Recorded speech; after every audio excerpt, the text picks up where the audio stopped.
민주노동당이 창당되고 진보정당 운동은 참으로 많은 질문에 부딪혔습니다. 당의 기본적인 노선을 어떻게 정해야 할지, 당과 노동운동, 사회운동과의 관계는 어떻게 설정해야 하는지, 그리고 의원당과 당의 의결기구는 어떤 구조로 운영되어야 하는지, 또한 소수정당으로서 효과적인 의회 활동을 위해 당은 어떤 의회 전략을 가져야 하는지와 당내 정파 활동의 순기능과 역기능을 어떻게 조절할 것인지까지 진보정당의 성장과 발전을 위해 반드시 답해야 하는 질문들이었습니다.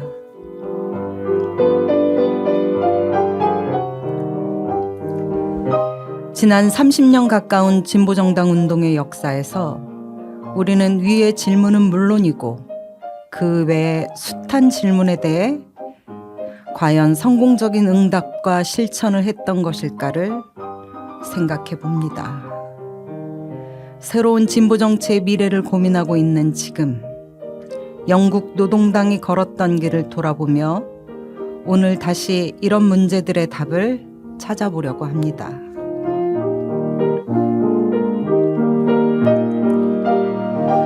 역사 속에서 오늘의 길을 찾는 빨간 방송, 붉은 오늘 51번째 영국 노동당, 그리고 오늘 우리의 진보 정치 2부 집권으로 가는 길 지금 시작합니다. 반갑습니다. 네, 안녕하세요. 네, 반갑습니다. 네, 네. 오늘 뭐 유난히 화면에 심재옥 진행자의 얼굴이 잘 나온다 이렇게 얘기하면 이제 외모 얘기가 되는데 제가 한 얘기가 아니고 방송 시작하기 전에 얼마나 수다를 떴는지 자기 이쁘다고 아유, 그래서 하는 얘기를. 감사합니다. 근데 어떻게 그렇게 네. 이쁠 수가 있어요? 우리 다 피곤하거든요 지금. 아, 그래요? 선거 때문에. 저는 오늘 지금 요 가까운 관악의 왕복근 후보 선거운동하고 지금 막, 그러셨군요. 네, 막 네. 도착했습니다. 오늘 네. 나경채 동지는 또 중앙당의 기획실장이니까 네. 정의당 그럼 얼마나 바쁘겠어요? 지금 선거운동 안 한다고 저한테 지금 아니 질타하시는. 그건 아니고 저기 민주노동당 뭐 전체를 통틀어서 진보정당의 최초의 서울시 의원으로서 서울 지방선거에 관심 좀 가져주시기 바랍니다. 그러고 보니까 진보정당 역사에서 최초의 공직자시네요. 그렇죠. 아, 그런가요? 아니에요. 최초 제가 아닐걸요? 그래도 우리가 공직자는? 뭐 좀 오늘 신소리를 좀 하게 되는데 우리가 그래도 다 어쨌든 의원자를 한 번은 달았잖아요. 서울시 의원, 관악구 의원. 저는 뭐 짧은 기간이지만 어쨌든 국회의원 이런 거를 좀 진짜 해봤는데 대박이다. 그렇긴 했는데 지난 시간에 장혜영까지 와서 장혜영 의원까지 네, 했으니까. 붉은 오늘 네. 이 진행자들 아주 네. 관운이 아주 대단하십니다. 뭐 관운이라기보다는 어쨌든 참 그런 길을 걸었는데 이번 지방선거에서 좋은 성과가 실장님 어떻게 납니까? 네, 그래야죠. 네. 선거운동이 그러고 보니까 진짜 일주일 남겨놓고 있어요. 막바지로 가고 있네요. 네. 이번 선거 너무 힘드네요. 네. 힘들죠. 진보정당이 그만큼 힘든 시기를 지나고 있다 이렇게 보고 있고요. 그래도 모두 다 현명한 최선의 선택을 하시기를 바라고요. 진보정당이 다시 일어설 수 있는 씨앗 하나 건질 수 있기를 소망해 봅니다. 네. 네. 네. 자, 그럼 그 소망을 영국 노동당을 살펴보면서 찾아보는 네. 이야기를 한번 시작해 볼까요? 예. 네. 지난 저희가 일부를 하면서 영국 노동당이 창당에 이르는 과정을 얘기했고요. 오늘 창당 이후에 영국 노동당이 어떤 길을 가는지 이야기할 차례입니다.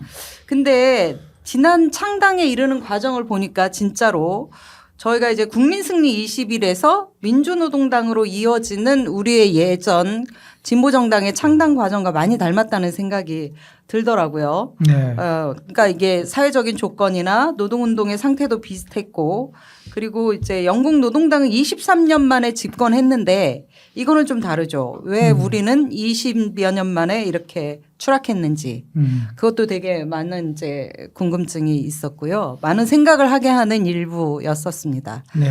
자, 오늘은 그 답을 찾아가면서 창당 이후의 영국 노동당의 이야기를 시작해 볼까요? 네. 영국 노동당은 사실 우리가 이제 영국 노동당이 어떻게 20년 만에 집권을 할 수 있었냐 이 얘기를 하려고 하는데 근데 지금 오늘 현재의 노동당은 이번 달 초에 5월 8일 날 영국에 지방선거가 있었어요. 아, 그래요. 거기서 무려 597석을 잃어가지고 엄마.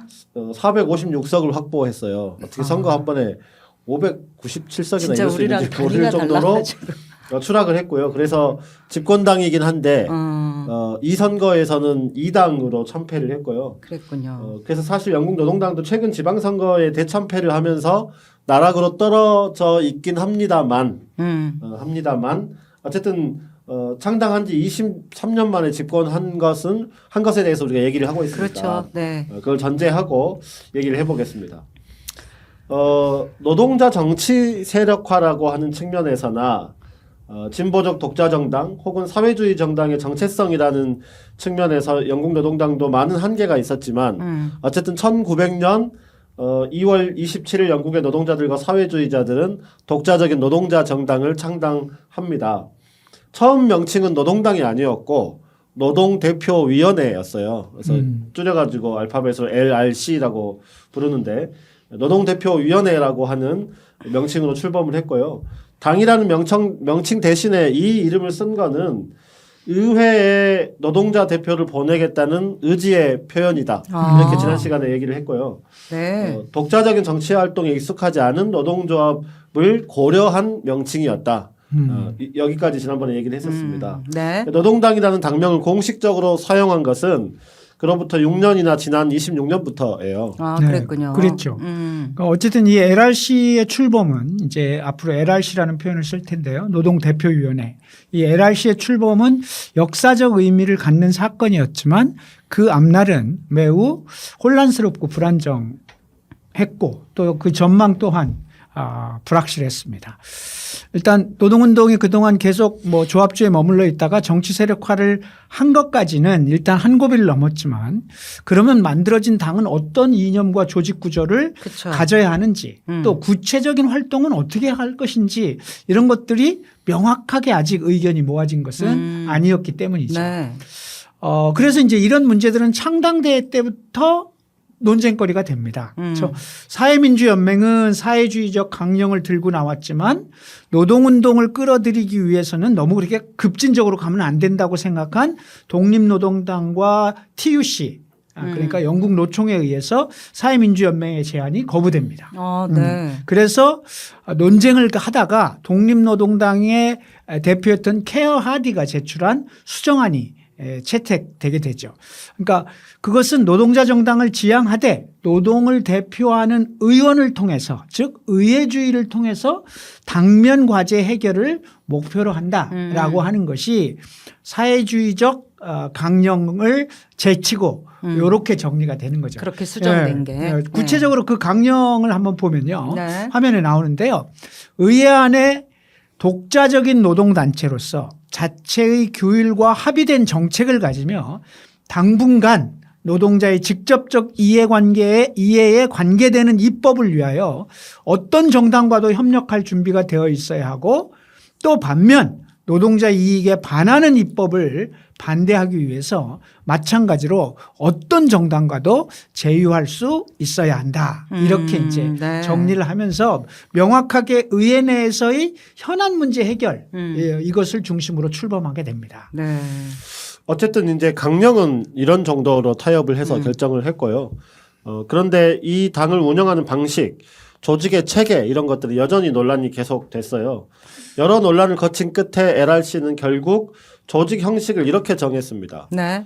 TUC와 세계 사회주의 단체, 그러니까 사회민주연맹, 페이비언 협회, 독립노동당. 독립노동당 이렇게 세 개의 사회주의 단체의 연합체다. 이 당은 그러니까 개인 당원 중심의 정당이 아니고 이 네 개 조직을 유지한 채 결합하는 연합체 형태로 운영한다 이렇게 특이하다. 정한 것입니다. 네. 특이하죠.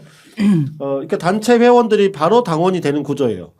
이 네 개 단체 중에 하나에 가입하면 바로 당원이 되는 거죠. 단체가 가입하면 그냥 네, 거기 당에 따로 당원이 가입하는 게 되는 아니에요. 거죠. 별도의 당원 입당 네. 절차는 없는 없고. 거네요. 그런 거죠.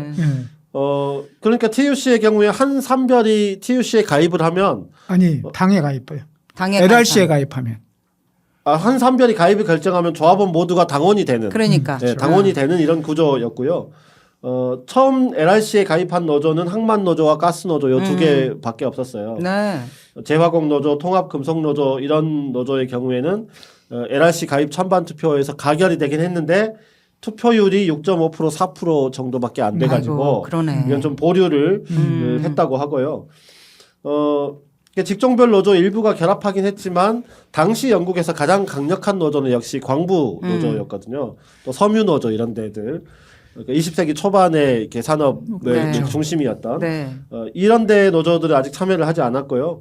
이런 데는 여전히 자로동맹이라고 하는 기존의 기조를 유지하고 있었습니다.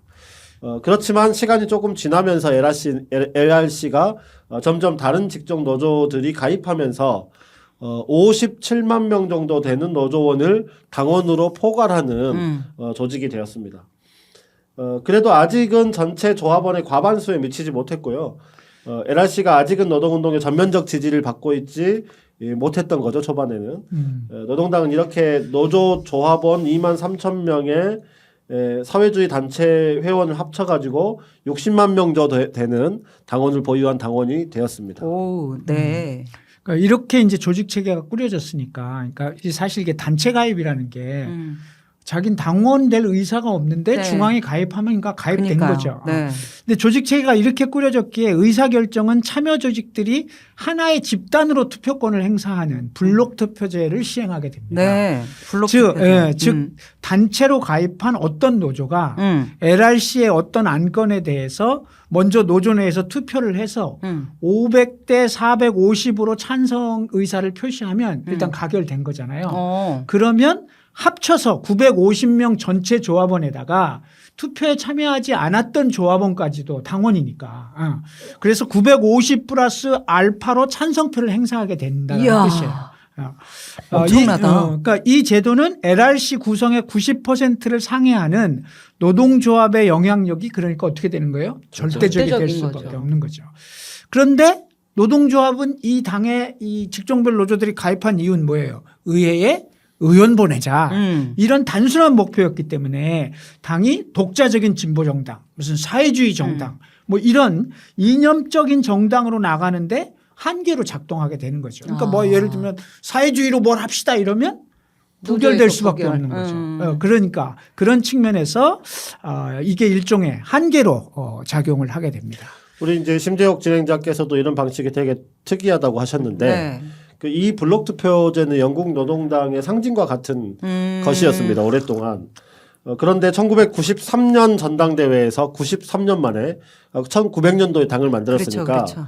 93년 만에 토니 블레어가 이 규정을 폐지해 버립니다. 아, 그래요? 블록 투표제를 없앤 거죠. 거의 100년 동안 유지됐다는 네. 거 아니에요? 그렇죠, 그렇죠. 대박이다. 토니 블레어가 어떤 사람입니까? 제3의 길을 표명하면서 영국 노동당을 훨씬 더 오른쪽으로 그렇죠. 이전시켜서 신자유주의의 천병 역할을 하게 했던 바로 그 지도자잖아요. 네. 그러니까 이 토니 블레어가 블록 투표제를 없앤 것은 당에서 노동조합의 영향력을 제한하기 위해서 폐지한 것이죠. 그러니까 이게 조금 이상해요. 그러니까 창당 초기의 노동당은 사회주의 정체성을 갖지 못하게 했던 것이 바로 이 블록 투표제인데 93년 후에는 사회주의적 정체성 혹은 이 당의 약간 좌파적 성격을 없애기 위해서 이 제도를 제거해버린 거예요. 네. 네.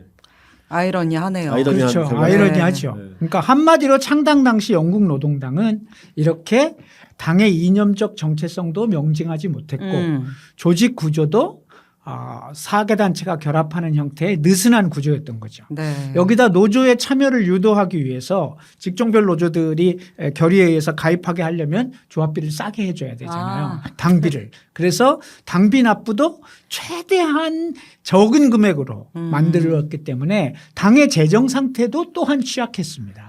이게 초기 당의 모습이에요. 그렇군요. 네. 약간 취약한 상황도 많이 있었네요. 네. 근데 그렇다 해도 노동자 정치운동의 최대 과제였던 노동조합이 조직적인 참여를 끌어냈다는 점에서는 그래도 꽤 의미 있는 출발은 아닌가 이런 생각은 좀 드는데요. 그럼요. 지금 우리가 얘기하고 있는 것은 굉장히 의미 있는 출발이지만 이런 한계가 있었다. 문제가 이 이야기를 한 있었다. 거고요. 네.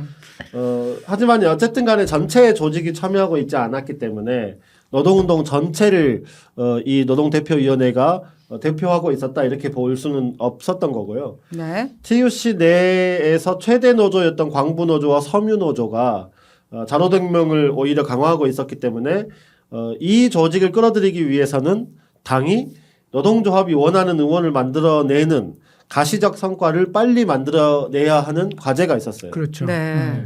그러니까 이래저래 창당 초기 당의 위상이 쉽지 않았다, 위태로웠다 이렇게 말할 수 있습니다. 자, 지금까지 영국 노동당의 창당 과정을 다시 한번 좀 살펴봤는데 어떻게 보면 우리 국민승리 21이나 민주노동당의 그 창당 과정과 좀 비슷한 구석이 많다 네. 이렇게 볼 수 있잖아요. 그러니까 이게 1900년도에 노동당의 그 창당이나 영국 노동당 창당이나 1997년에 저희가 이제 국민승리 21을 창립하고 2000년에 민주노동당을 창당하는 과정 이런 거를 이제 비교하고 살펴봄으로써 새로운 진보정당의 그 진보 정치의 해법을 찾아보겠다 이런 얘기를 저희가 하면서 이 그렇죠. 영국 노동당 얘기를 하고 있는데요. 잠깐 그러면 국민승리 20일의 창당 과정은 어땠는지 이런 걸 한번 복귀해 보는 것도 나름 의미가 있지 않을까 네, 싶습니다. 그러니까 매우 유사하다고 말씀드렸잖아요. 네네네. 이미. 그러니까 예를 들면 이제 이런 거죠. 전투적인 조합주의에 입각해 탈정치하고 있던 노동운동이 그 흐름을 극복하고 합법적인 노동자 정당 건설로 나갔던 과정 비슷하죠. 네. 또 87년 노동자 대투쟁 전노역과 업종회의를 중심으로 한 노동운동의 폭발적인 고양과 조직적인 확대 그리고 그러다 보니까 권력과 자본이 반격을 시도하고 그러다 보니까 그 과정 속에서 야 이게 조합주의만 갖고 안 되겠다라고 하는 각성이 생겨난 것도 비슷했고 또 민주노조운동 초기부터 또 일부 그룹이 꾸준히 소위 노동자 정치를 통한 계급정당 건설의 움직임이 있었던 것도 또한 비슷했던 거죠. 네. 그러니까 TUC는 그냥 조합주의를 하고 있었지만 그 밖에 사회민주연맹이나 페이비안협회 같이 당을 한번 만들어보자라고 생각하는 흐름이 있었던 것도 비슷했고 또 탈정치 혹은 전투적 조합주의에 입각해서 현장 정치를 중시하면서 당을 만들거나 대중적인 제도권 정당을 만드는 것에 대해서 비판적이었던 그랬죠. 흐름이 노동운동 내부에 있었던 것도 그랬죠. 비슷했고 네. 네. 그러나 점점 현장을 기반으로 한 노사 문제가 정치적 공간으로 이전되면서 노자 간의 계급 문제로 확대되어 가면서 노동운동의 환경이 변화하고 노동운동의 인식이 변화했던 것도 비슷했죠. 이렇게 이제 주객관적인 조건들이 영국 노동운동의 정치화 과정과 매우 비슷한 지점이 네. 있었다라고 네. 말할 수 있죠. TUC가 그랬듯이 민주노총도 창립과 함께 지금 얘기된 이런 복잡한 과정들을 지나오면서 노동자 정치 세력화 이제 한번 해보자라고 생각하면서 이제 본격적으로 노동자 네. 정치 운동이 시작되게 되는 거죠. 네, 많이 비슷해요. 네. 초반에 이렇게 시작하고 난 이후에 이제 내부 사정도 영국 노동당과 민주노동당이 상당히 유사한 측면이 있었는데요. 그래요. 네. 그러니까 영국 노동당이 이제 창당을 하겠다고 선언은 했지만 노동자 정치 세력화는 실제로는 되게 어려운 첩첩산중의 길이었고요. 영국 노동운동이 그랬듯이 우리 민주노조 운동 내부에서도 정치 세력화를 둘러싼 다양한 입장들이 있었는데요. 그러니까 자유주의 정치 세력, 즉 민주당을 통한 정치적 공간의 확대가 현실적이다 이렇게 주장했고 그러면서 독자적인 노동정치보다는 민주연합에 의한 정권 교체를 중요하게 생각하는 경향이 민주노동당 안에도 매우 큰 힘으로 민주노총 있었죠. 안에도. 민주노총 안에 민주노총 안에도요. 그 입장이 꽤 네. 강했죠. 네. 또 섣부른 정치 세력화가 오히려 현장 투쟁의 동력을 떨어뜨린다. 이렇게 생각하는 사람들도 적지 않게 있었습니다. 양극단이 있었죠. 네. 네. 네. 그러니까 이런 상황에서 이 상황에 변화를 준 사건이 노동법 개정 투쟁 총파업인데요. 네. 네.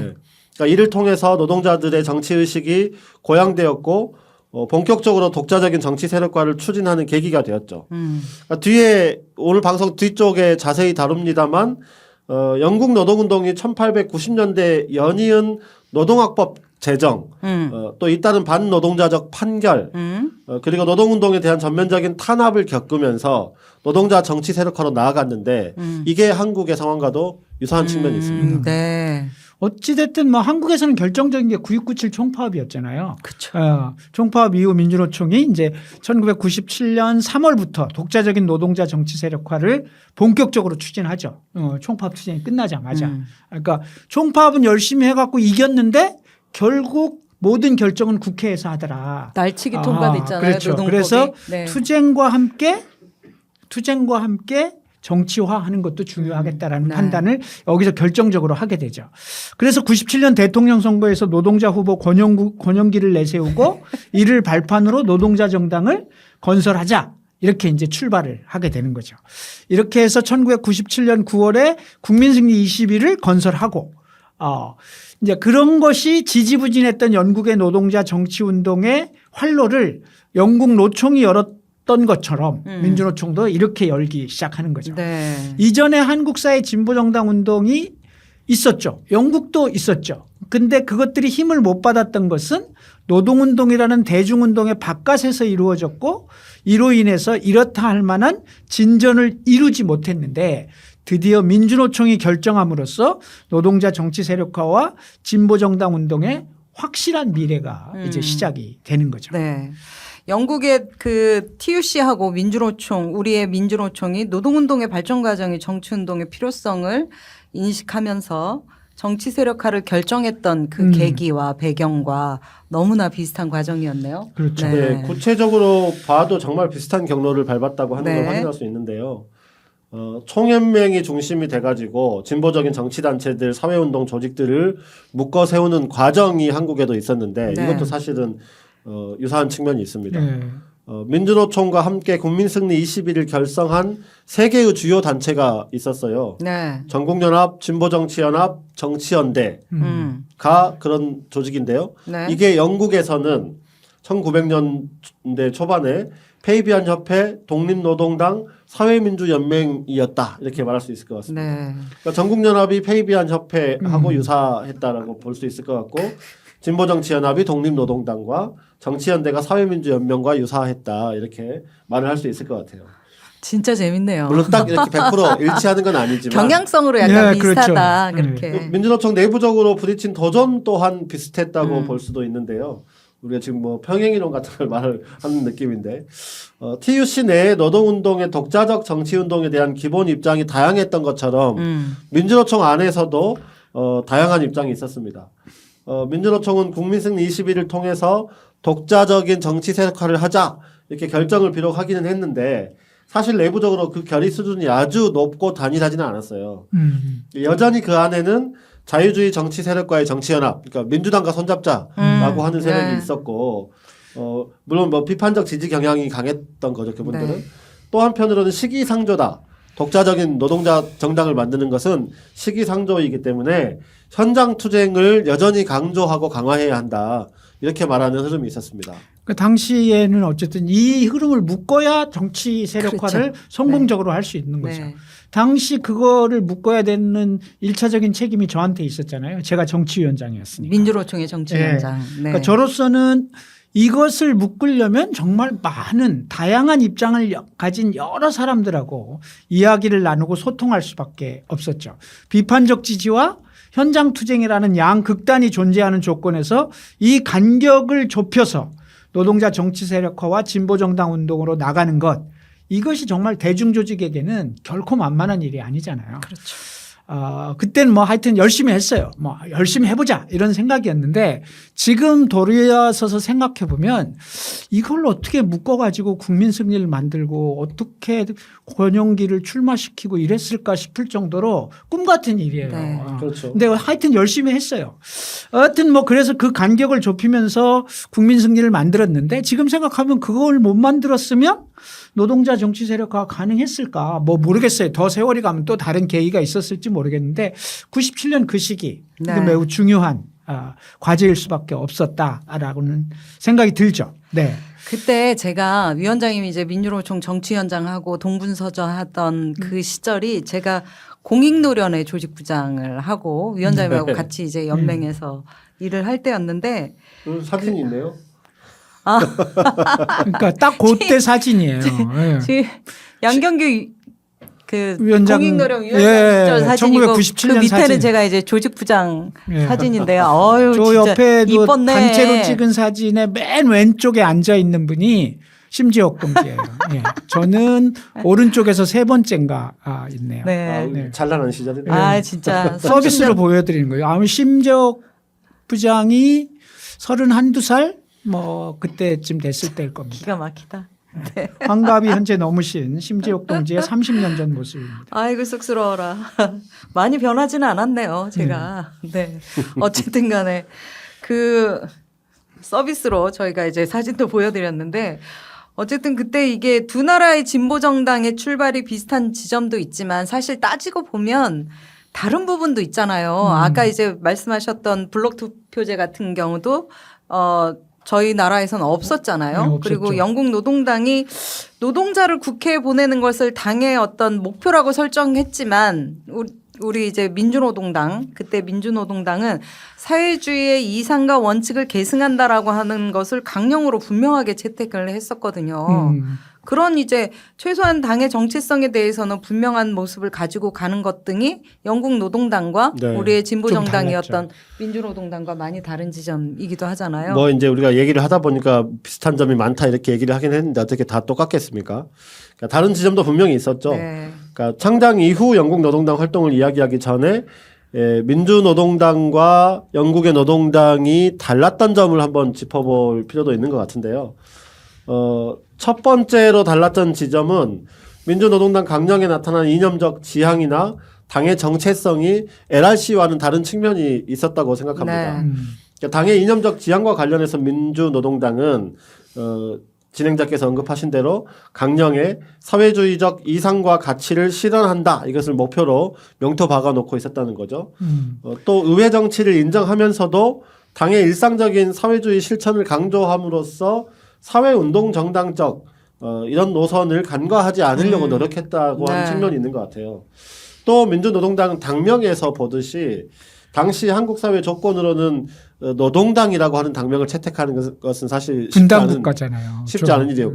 북한 북조선 노동당 네. 네, 있기 때문에 그래서 쉽지 반대도 않은 많았었는데 여러 가지 사회단체들이나 또 이 지지의 마음을 갖고 있는 분들의 우려에도 불구하고 민주노동당이라고 하는 당명을 채택함으로써 이 당이 노동 중심의 정당이다. 네. 반자본주의적 지향을 가지고 있다. 이걸 분명히 하려고 했다는 거죠. 네. 그러니까 적어도 민주노동당은 선언과 강령을 통해서는 이념의 지향과 활동의 중심이 뭔지 이걸 분명히 밝히려고 했었다. 네. 이런 점이 조금 다른 측면인 것 같습니다. 네. 네, 그러니까 차이가 있긴 했는데 이제 약간 제가 비판적인 반론, 물론 당연히 강령에 써 있는 글씨를 보면 당연히 이제 차이가 있는데 네. 약간 비판적인 반론을 말씀드리면 강령이 곧 실천을 담보하는 것은 아니라는 점에서 그렇죠. 강령의 내용이 정말 실질적인 의미를 가졌는지에 대해서는 평가가 필요하죠. 네. 민주노동당의 강령이 이후 당 활동 과정에서 구체적인 실천으로 이어졌는가를 되짚어 보면 민주노동당이 강령과는 무관하게 의회주의에 점점 포획되어 갔다라고 하는 것을 확인할 수가 있습니다. 이렇게 된 데는 오랜 기간 배태되어 온 내부의 의회주의라는 경향성이 대중적인 흐름을 형성하고 있었고 왜? 이미 이 안에 아까 얘기한 것처럼 오른쪽에 있었던 민주당을 중심으로 의회 내에서 현안 문제를 해결하면 되지 않느냐는 세력을 포함해서 가는 과정 속에서 필연적으로 그 안에 내포되어 있던 의회주의라는 경향성이 점점 대중적인 흐름을 형성하고 있었기 때문이다. 이렇게 볼 수 있고요. 특히 이제 대중들은 2000년 이후 보다 강화된 노동운동 탄압을 극복하기 위한 정치적 공간이 필요하고 이런 관점에서 민주노동당을 의회주의 정당으로 이해한 측면도 컸습니다. 점점 커져간 거죠. 네. 비록 잠복하고 있었지만 민주노동당의 정책성과 관련하여 언제든지 당의 이념적 지향이 흔들릴 수 있는 여지가 있었다 이렇게 볼 수 있는데요. 그런 측면에서 강령상으로는 의회의 노동자 대표를 보내는 것을 목표로 삼았던 사회주의와 관련된 어떤 수사도 담지 않았던 노동대표위원회 LRC와 민주노동당이 표면적으로 차이가 있는 것처럼 보이지만 실제로 실천적으로 혹은 대중이 이해하는 관점에서는 비슷했다라고 볼 지점도 있다. 그래서 차이를 너무 차이가 있긴 있는데 뭐 그런 측면도 있다라고 말씀을 드리겠습니다. 네, 이제 약간 질적인 측면을 들여다보면 또 양경규 위원장님 말씀하시는 게 저도 동의가 되긴 합니다. 네, 차이점을 제가 하나를 말씀드렸는데 또 하나를 일단 말씀을 드려볼게요. 네. 그러니까 물론 이 부분도 반론이 있을 수는 있을 것 같습니다. 제가 생각하는 두 번째 차이점은 창당 당시 한국의 민주노조 운동의 지향과 토대가 달랐다는 점입니다. 영국과는. 영국하고. 네. 네. 그러니까 87년 노동자 대투쟁을 통해서 시작된 한국의 민주노조 운동은 자본에 대한 비타협적인 투쟁을 통해서 성장해 왔습니다. 네. 그러니까 정치 세력화라는 측면에서 일정하게 조합주의적인 특성이 있는 게 사실이긴 하지만 기본적으로 민주노조 운동은 노동계급의 대표성을 갖고 한국 사회 변혁을 추동해온 운동이다. 네. 이 당시에는 이 한국의 노동운동이 전체 운동을 이끌어간다라고 네. 하는 거에 대해서 맞습니다. 큰 반론이 없었을 때니까요. 네. 특히 96년 노개투 총파업은 민주노조 운동의 정치투쟁의 지평을 완전히 새롭게 열면서 노동 자본 관계, 자본주의 체제에 대한 조합원의 정치 의식을 확실히 확장시킨 투쟁이기도 했습니다. 더욱이 신자유주의로 무장한 자본의 공세가 97년 이후부터 전면화되면서 그때 IMF 상황에서 민주노조 운동은 총파업 투쟁을 연이어서 했고요. 계급운동으로서의 지향을 분명히 보여주고 있었던 것도 사실인 것 같습니다. 자유주의 정치 세력을 통한 정치화의 흐름도 이 과정을 거치면서 잦아들기도 했다 이렇게 평가할 수 있고요. 그렇죠. 이때부터는 뭐 민주당을 지지한다 이런 얘기를 공개적으로 못하는 분위기가 됐죠. 네. 이런 조건들은 정치 세력화와 창당 과정에서 민주노조 운동이 노동 중심성 그리고 반자본주의라고 하는 입장을 분명하게 갖게 하는 요인이었다 이렇게 볼 수 있고요. 또 하나 말씀드리면 노동계급의 상태도 영국과는 상당 부분 좀 다른 측면이 있었다 이렇게 말할 수 있는데요. 영국 TUC의 조합원들이 자본주의 체제에서 형성된 축적된 자본을 공유하면서 탈계급화되어 가고 있던 데 반해서 왜냐하면 영국은 당시 자본주의 제1국가였거든요. 네. 그러니까 이런 것들을 함께 향유했던 측면이 있었지만 한국의 민주노총 조합원들은 적어도 2000년 창당 당시까지는 개량화라고 하는 것에 대한 물적 토대를 아직은 갖고 있지 못한 상황이었다. 그랬죠. 이렇게 네. 말할 수 있을 것 같습니다. 그랬죠. TUC가 LRC의 개량적 토대의 기반이었다고 한다면 반대로 한국의 민주노총은 민주노동당의 사회주의적 이념과 노동 중심성을 담보하는 기관으로서의 역할을 한 측면이 있다. 네, 그러네요. 이게 좀 중요하게 다른 점이 아닌가. 중요하네요. 네. 네. 이 양당의 창당 과정에서 나타난 노동운동의 조건의 차이가 양당의 정체성을 달리 규정하는 측면이 있다. 이렇게 볼 수 있을 것 같습니다. 아유, 중요한 얘기하죠. 네. 이제 그래도 약간 보완은 필요할 것 같아요. 네, 이 부분과 관련해서. 그러니까 민주노동당이 창당된 2000년 이후부터 IMF를 겪으며 급격한 노동시장의 변화가 시작되거든요. 그래서 한편으로는 보다 계급적이고 반자본주의적 성향도 나타나기 시작하지만 이 IMF 이후에 신자유주의가 전면화되고 투쟁에서 패배하기 시작하면서 점차적으로 조금 잘 사는 조직 노동자들과 점점 추락하는 노동자들로 노동 계급이 분절화되기 시작합니다.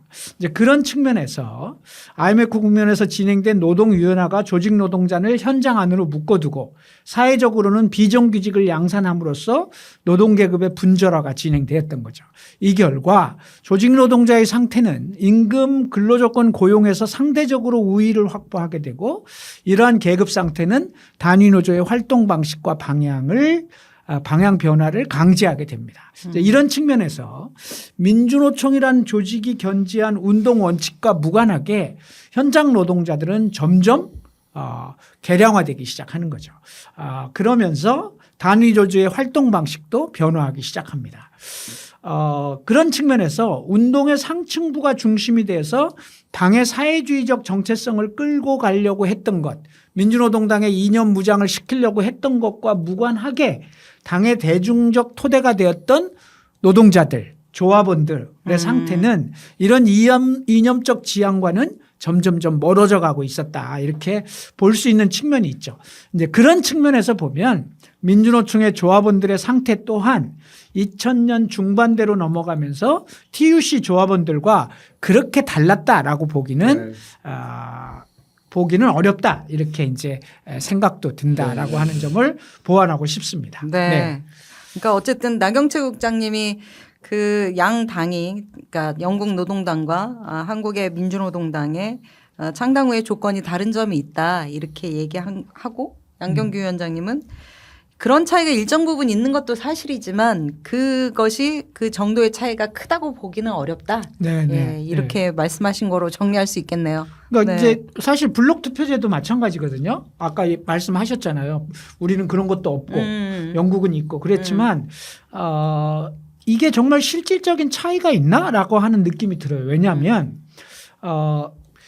영국은 당과 노동조합을 별개로 하고 당원 가입은 개인 가입으로 했던 우리의 민주노동당과 네. 단체 가입으로 했던 영국 노동당이 차이가 있는 건 사실이지만 현실적으로는 그러면서 생겨난 블록 투표제라고 하는 것이 우리하고 큰 차이가 있는 것처럼 말할 필요는 없다. 왜냐하면 우리 민주노총은 2000년 민주노총 정기대의원대에서 노동자 정치 세력화는 민주노동당을 통해서 추진한다. 이렇게 얘기를 했거든요. 네. 그래서 민주노총이 민주노동당을 유일한 진보정당으로 인정하고 모든 인적 물적 역량을 민주노동당에만 전적으로 투여한다. 이렇게 결정한 거죠. 네. 그런 측면에서 단체 가입이 아닌 개별 가입 제도를 채택했지만 민주노총은 그 효과에 있어서는 사실상 TUC의 직종별 노조들이 취한 단체 가입의 형태와 크게 다르지 않았다는 거죠. 네, 이해가 됩니다. 그런 측면에서 이 정치 방침은 조합원의 당원 가입 여부와 관계없이 당의 재정과 지지를 조직적으로 책임지는 결정이었다. LLC처럼 네. 블록 투표제가 아니어서 민주노총이 당을 전면적으로 통제하거나 의결권을 절대적으로 행사할 수는 없었던 거 아니냐라고 얘기할 수도 있지만 그러나 사실 따지고 보면 노동할당제라고 있었잖아요. 그렇죠. 네. 그게 그래서 24%인가 그런. 처음에는 50%로 했어요. 네. 처음에는 50%에 해당하는 의결권을 나중엔 비율이 줄긴 했지만 민주노총에 아예 부여한 거죠. 그래서 LRC의 블록 투표제와 같은 비슷한 효과는 여전히 있었다라고 볼 수 있는 거고요. 네. 네, 그래서 당과 대중운동의 결합은 그 형식적 차이만 있었을 뿐 내용에 있어서 큰 차이가 없었다라고 볼 수 있습니다. 블록 투표제를 시행한 LRC와 마찬가지로 민주노동당도 노동운동의 이 영향력이 민주노총의 영향력이 초기에는 어쨌든 절대적이었다 이렇게 볼 수 있죠. 네. 네. 영국 노동당과 한국의 진보정당의 출발이 어떤 네. 측면에서 거의 네, 유사하다 이렇게 볼 수 있겠고요. 자, 그러면 이제 영국 노동당이 창당 이후의 활동 과정을 좀 더 들여다볼까요? 네. 활동을 통해서 지금 우리가 고민하고 있는 우리의 진보 정치의 새로운 미래를 어떻게 개척해 나갈 것인가라고 하는 이 고민을 좀 가늠해 볼 수 있을 텐데요. 그 영국 노동당이 1923년 선거에서 2당이 되고 또 집권으로 가는 과정을 한번 따라가 보겠습니다. 네, 우선 1900년 창당으로부터 시간을 훌쩍 건너뛰어가지고 1924년으로 가보겠습니다. 그 24년 동안 지지부진한 거겠죠. 그렇죠. 이제 지지고 볶고 하다가 네. 예, 1924년 1월 22일 램지 맥도날드를 총리로 하는 영국 노동당 중심의 연립 내각이 출범합니다. 네. 예, 이것 때문에 24년 만에 집권했다 이렇게 얘기한 거죠. 23년 12월에 총선이 있었어요. 영국 노동당이 이때 30.5% 지지율로 191석을 획득함으로써 원내 2당이 됩니다. 네. 예, 2당인데 정부를 출범시켰어요. 왜냐? 1당인 보수당이 38.1%로 노동당보다 약 8%를 더 얻었지만 그 24년 258석을 그래서 보수당이 얻었는데 과반이 안 됐기 때문에 단독으로는 정부 구성을 할 수가 없었고요. 29.6%로 159석을 얻은 자유당과 노동당이 손을 잡고 연정을 해서 연정으로 정부를 구성하게 된 거죠. 그렇게 됐군요. 네. 그러니까 생각해 보면 천지개벽이었다고도 볼 수 있어요. 그렇죠. 예, 노동자 정치 세력화를 통해서 자유당을 통한 대리 정치를 청산하고 노동자 정치 새롭게 노동자 정치를 시작했던 노동자들에게 엄청 큰 승리의 날이었겠죠. 네, 그랬겠죠. 예. 그동안 자유당을 통해서 우리가 정치를 한다 뭐 그러니까. 이랬다가 예. 노동운동 이룩한 성공적인 정치 세력화로 세계사적으로도 기록될 만한 사건이었습니다. 네. 그러니까 뭐 그렇죠. 엄청난 성과죠. 엄청나죠. 그러니까 2월 네. 27일 날 1900년 2월 27일 날 129명의 발기인으로 창당했던 영국 노동당. 그리고 창당한 그해 총선에서 불과 2명의 의원만을 당선시키면서 출발했던 영국 노동당. 그 노동당이 1923년 후인 12월에 치러진 선거에서 191석의 의석을 갖는 정당이 되고 네. 이어서 집권당이 되었다라고 하는 그러니까요. 것은 이건 뭐 거의 정말 발기- 천지개벽의 발기인이 일이죠. 129명이었는데 24년 만에 의원이 191명이 됐어요. 그러니까. 네. 그러니까 유럽의 사회주의 정당들과는 달리 의회를 중심으로 한 체제 내의 개혁과 입법 그리고 그런 개혁의 누적을 통해서 점점 사회주의로 가면 될 거 아니냐라고 생각했던 네. 당의 기본 전략 이것이 성공했다 이렇게 성공했어. 볼 수 있는 거죠. 그러니까 이것은 어쩌면 바다 건너 유럽 대륙에서 치열하게 전개됐던 혁명이냐 개량이냐는 그렇죠. 논쟁에서 개량의 축적을 통해서도 사회주의로 갈 수 있다라고 하는 것이 마치 영국에서는 이긴 것처럼 보이는 그렇죠. 거죠. 현실화되었다. 그런 거죠. 예. 그러니까 이게 저희가 이제 1897년에 로자 룩셈부르크와 그 베른슈타인의 논쟁을 그렇죠. 한번 소개한 적이 있었잖아요. 사회주의 혁명을 둘러싸고 개량이냐 혁명이냐 지금 화면에도 나오는데 그 논쟁에서 아주 그냥 중요한 이 그 토론이 있었는데 영국이 바로 그 실증적인 예가 될 수 있는 거잖아요. 이런 상황이. 그 어쨌든 대륙에서는 개량론이 밀리고 있는데 영국에서는 노동당의 성공으로 예. 개량도 이- 되네. 예, 사회주의로 그럴 갈 수 수 있죠. 있네. 이렇게 된 개량을 거잖아요. 주장하던 사람들에게 참 의미 있는 신뢰가 된 그렇죠. 거죠. 네. 영국 노동당의 기본 노선이 바로 의회주의와 점진적인 개혁이라는 기본 전략을 통해서 점차적으로 사회주의를 실현해 가면 되는 게 아니었냐 이런 입장이었는데 이게 이긴 거죠. 네. 당의 이런 기본 노선은 창당 이후 끝없이 당내의 갈등과 분열을 일으켰던 요인이기는 했지만 어쨌든 그 결과가 집권으로 이어졌기 때문에 당의 지도부가 설정했던 전략이 옳았다는 것을 확인시켜 준 거죠. 네. 사실 뭐 우리가 건너뛰어 와서 그렇지만 창당 이후 집권까지 영국 노동당은 자유당과의 선거연대, 사회주의 정당으로서의 모호한 정체성, 노동운동과의 거리두기, 그리고 1차 세계대전에 대해서 오히려 적극적으로 협조. 이런 것들은 사회주의를 지향하는 정당과는 거리가 무척 멀었거든요. 네. 그래서 당내 좌파들이 지속적으로 문제를 제기하고 진보 정당으로서의 분명한 정체성을 갖자라고 주장했지만 당의 지도부는 그런 것들을 실현하려면 고통스럽게 인내해야 된다. 지금 참아야 돼. 우리가 이게 예를 들면 열국지 수준으로 얘기하면 동네 불량배에 이 가랭이 사이로 가더라도 이길 때까지 참자. 이 논리를 한신 얘기를 하시는 이 논리를 계속해서 주장하면서 노동계급의 삶을 책임지고 사회주의로 이행을 이루기 위해서는 참아야 한다라고 고집스럽게 밀고 갔거든요. 네. 그러다 보니까 이제 하다 지쳐버리는 좌파 세력은 더 이상 너네랑 같이 안 해. 이러고 이제 나가버리기도 하고 탈당도 해버리고. 네. 그런데 그런 사단을 겪으면서도 결국 집권을 했으니 누가 뭐라고 하겠어요. 내가 옳았어. 그렇게 되는 거죠.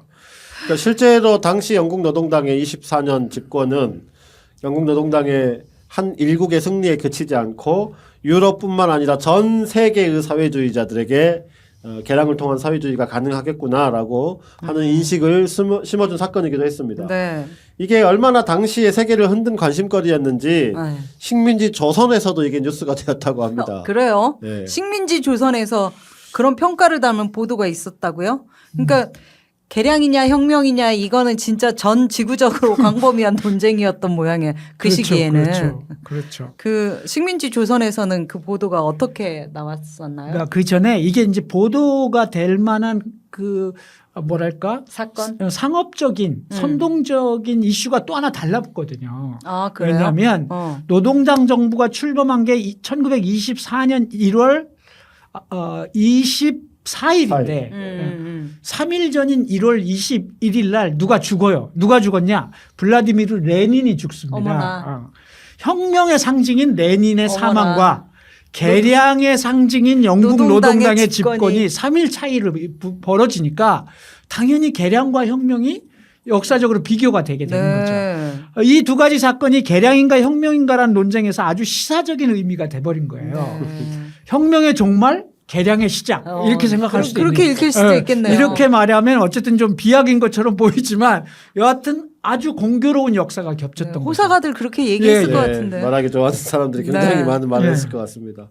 그러니까 바로 그래서 식민지 조선의 언론들도 보도를 했다고 볼 수 있을 것 같습니다. 동아일보가 24년 1월 24일자에 이런 제목으로 기사를 실었어요. 네. 사설을 실었어요.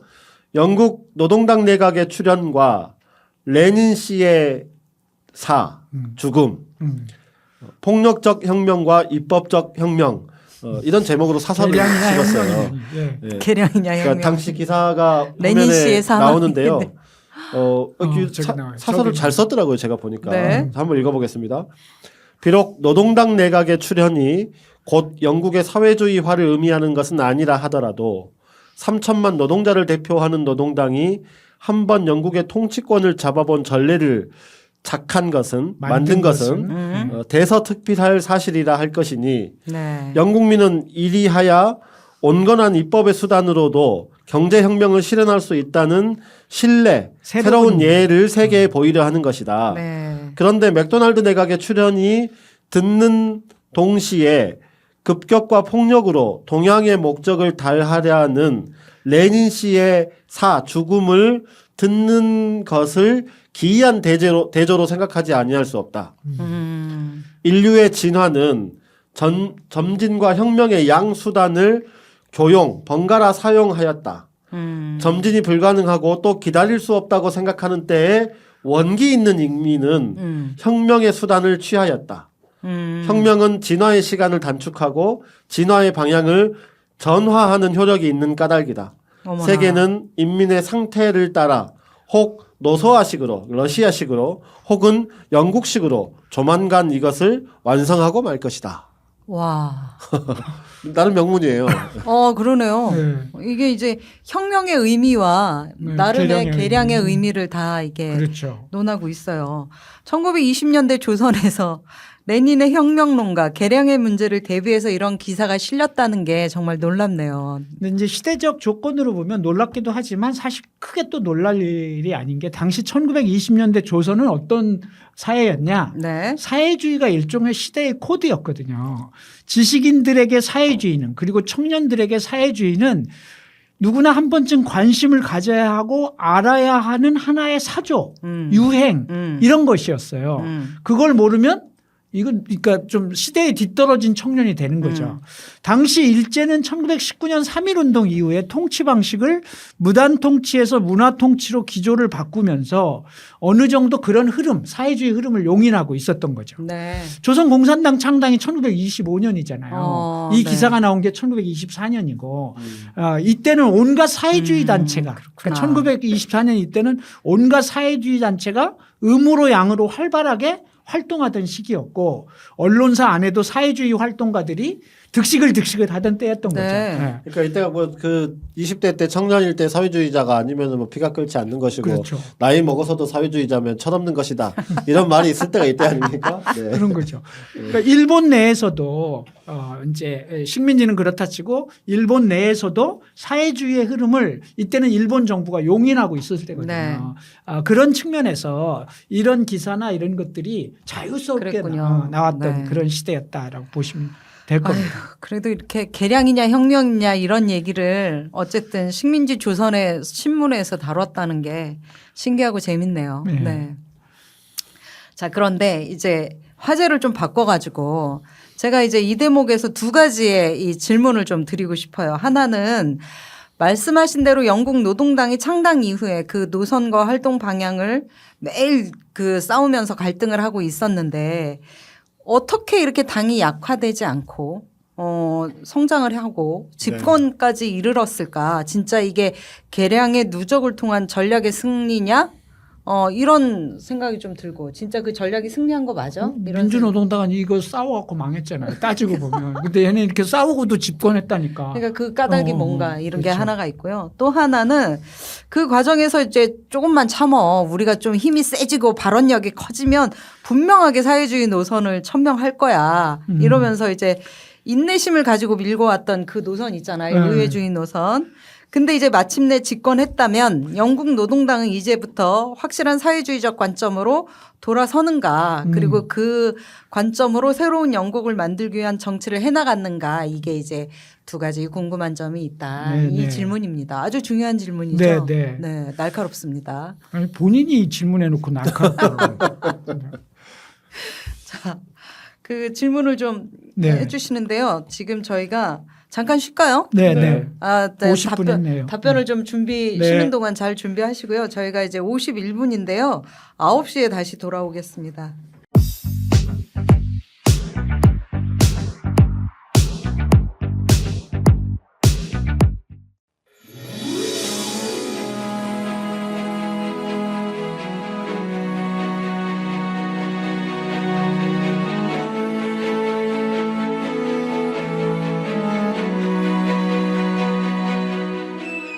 여러분은 지금 붉은 오늘 양경규, 나경채, 심재욱과 함께하고 있습니다.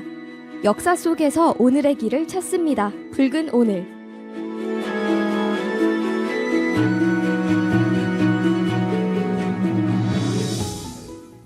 네. 저희 다시 돌아왔고요. 쉬기 전에 제가 두 가지 중요한 질문 드렸잖아요. 제가 오늘 자의식 충만해가지고 계속 다른 셀프 칭찬을 막 하고 있는데 하여튼 중요하긴 해요 질문이. 네, 네. 하나는 이제 갈등 속에서도 어떻게 성장해서 집권에 이르렀는가 네. 이거고 또 하나는 이제 집권했으면 좀만 참어 이제 사회주의 노선은 나중에 집권 힘이 세지면 할게 이랬는데 과연 사회주의적인 그런 관점으로 이 영국을 운영했는가 이 두 가지 질문이죠. 핵심이라고 생각해요. 네. 지금 질문하신 그 질문에 대한 답을 찾아야 이제 민주노동당의 실패도 돌아볼 수 있고 또 다시 시작해보는 진보 정치에서 우리가 어떤 전략을 세울까라고 하는 것도 가늠해 볼 수 있기 때문에 중요한 질문 두 가지를 하셨다고 생각합니다. 네. 먼저 첫 번째 질문부터 한번 풀어보면요. 의회주의를 통한 개량의 누적 전략이 결국 성과를 거두었다 이건데요. 사실 여러 가지 측면에서 그렇다라고 할 수 없을 지점들이 있어요. 그래요. 영국 노동당의 노력이 없었다고는 할 수 없지만 개량의 누적을 통한 전략의 승리다. 그렇게 보기에는 그 과정이 꼭 그렇지는 않았거든요. 좀 심하게 말하면 운이 좋았다. 더 살을 붙여서 말하면 영국 노동당의 집권은 주체의 영향도 있었지만 외생 변수의 영향이 더 컸다. 이렇게 말할 수 있는 지점들이 좀 있거든요. 그래서 이제부터 왜 그런 평가를 하게 되는지 창당 이후 영국 노동당의 여정을 한번 따라가 보도록 하겠습니다. 네. 그리고 두 번째 질문, 집권 후에 사회주의 정치를 펼쳐나갔는지 네. 하는 것은 집권 과정 마치고 나서 이야기를 해보는 것으로 하겠습니다. 알겠습니다. 그 얘기를 본격적으로 하기 전에 네. 우리가 어떤 대목을 중점적으로 살펴볼지를 먼저 한번 가늠을 대략이라도 했으면 좋겠는데요. 그러니까 우리 민주노동당의 역사와 비교를 위해서 또 진보 정치가 새롭게 시작한다고 했을 때 그 전략을 다시 정리하기 위해서 몇 가지 이 지점을 염두에 두고 살펴봤으면 좋겠는데 제가 비교해서 살펴볼 몇 가지 이 항목들을 한번 골라봤어요. 화면에 나오는데요. 첫 번째. 영국 노동당과 노동운동은 어떤 관계에 있었는가 하는 것입니다. 그러니까 당과 대중조직의 관계는 어떠해야 하는가? 노동자들은 당의 주체였는가? 아니면 당의 대상이나 수단에 불과했는가? 이런 질문을 한번 던져볼 필요가 있고요. 나가서 노동운동은 당운동에 어떤 영향을 미치면서 또 거꾸로 당운동은 노동운동에 어떤 영향을 미치면서 서로 성장해 왔는가?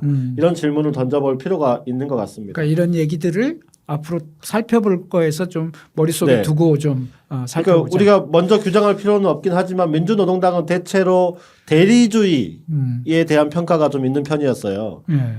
노동자들이 직접 당을 운영에 참여했다기보다는 당 활동가들에게 맡겨놓고 뭔가 좀 대리하려고 했던 거 아니냐 이제 이런 것들이 네. 민주노동당 이후에 반성되기도 했고요. 이런 것들 한번 살펴보자는 거죠. 네. 또 최근에 진보당은 당 중심 노동운동주의 이런 것들을 또 하고 있어요.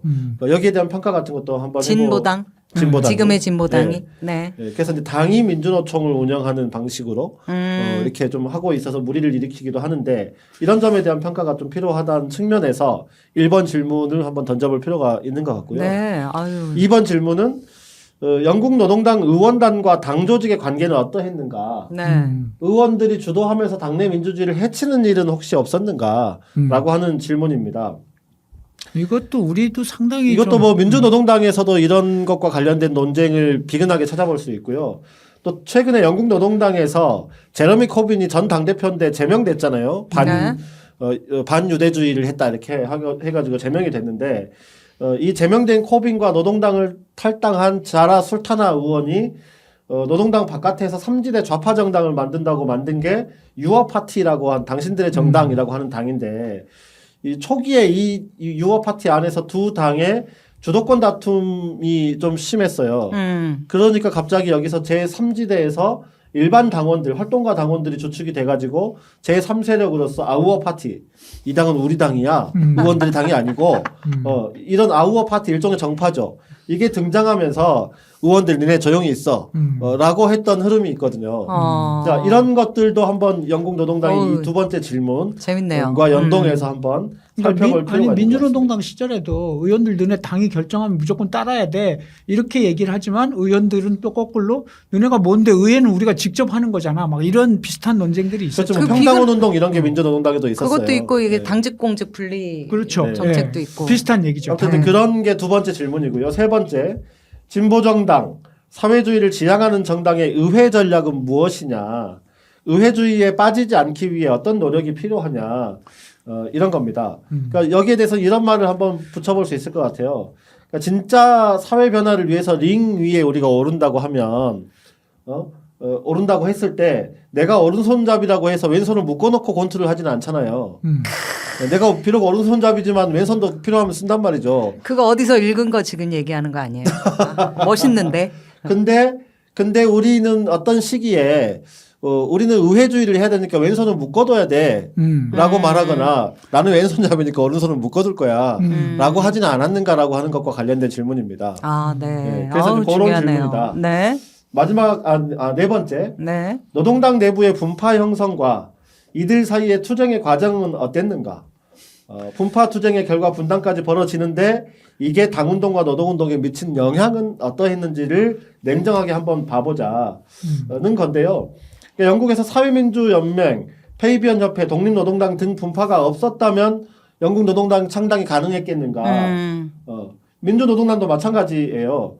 다만 하나의 대중조직이기도 한 대중적 진보정당 안에서 분파의 순기능을 어떻게 활성화할 수 있었는가 혹은 있을 것인가 이런 것들을 한번 요 네 번째 질문에서 한번 탐구를 해보자는 것이고요. 네. 네, 진짜 마지막 다섯 번째 영국 노동당에 참여하지 않은 여타의 진보정치 세력 말하자면 좌파 정치 세력의 입장은 무엇이었는가 또 그들의 좌파 정치 전략은 어떤 것이었냐 이런 것들도 의회 바깥에 있던 정치 세력 좌파 정치 세력의 이 비전은 뭐였냐 이것도 한번 볼 필요가 있는 것 같습니다. 우리도 이런 세력이 있었으니까요. 아니 진짜 이 질문들이 사실 우리에게 향하는 질문이지 영국 노동당 내의 어떤 쟁점들인지 헷갈릴 정도로 네. 굉장히 우리의 고민을 많이 담고 있는 그렇죠. 것 같아요. 네, 네. 빨리 이제 그 답을 듣고 싶은데 사실 질문 하나하나가 다 논문의 제목이 될 만한 네, 것들이다라고 생각이 되는데요.